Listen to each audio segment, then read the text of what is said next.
আসসালামু আলাইকুম। আনুগত্যের দিশা। শফিকুল ইসলাম। আল্লাহ ও তার রাসূলের আনুগত্য সকল আনুগত্যের চেয়ে অগ্রগণ্য, আর মানব রচিত মতবাদের আনুগত্য পরিত্যাজ্য, কারণ তা মানে অতি নিম্ন। অনুসরণের দলিল পেতে আল ইমরানের ৩১ নং আয়াতে এসো।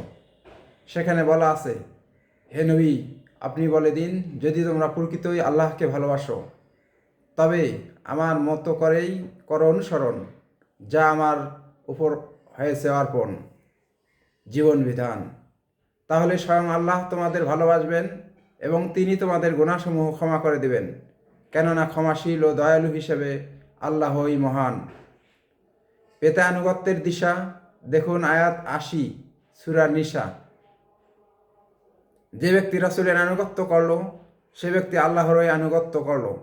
আর যে রাসূলের আদর্শের আনুগত্য থেকে মুখ ফিরিয়ে নিল, আবার ভিন্ন আদর্শের আনুগত্য করে চলল, হে রাসূল, তাদের রক্ষার দায়িত্ব আপনাকে দেইনি বা তাদের জন্য আপনাকে তত্ত্বাবধায়ক করিনি।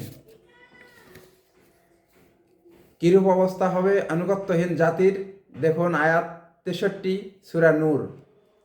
সুতরাং যেসব লোক রাসূলের নেতৃত্বের আনুগত্য না করে, তার আদর্শের বিরোধিতা করে, তাদের ভয় করা উচিত যে এ পৃথিবীতেই তারা ভয়াবহ বিপর্যয় দ্বারা পরিবেষ্টিত হয়ে পড়বে, অথবা তাদেরকে যন্ত্রণাদায়ক আযাব এসে গ্রাস করবে।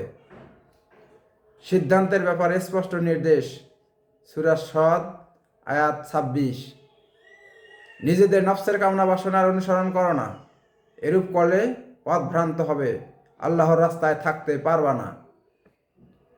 সুতরাং আল্লাহর আদেশ নিষেধ অমান্য করা যেমন অশান্তি ও খোদাই আযাব নাজিলের কারণ, তেমনি রাসূলের আদর্শের বিরোধিতা করা অশান্তি ও খোদাই গজব নাজিলের কারণ। তাই মানব রচিত আদর্শকে পিছনে ফেলে আসুন, আল কোরআনের আদর্শ করি ধারণ।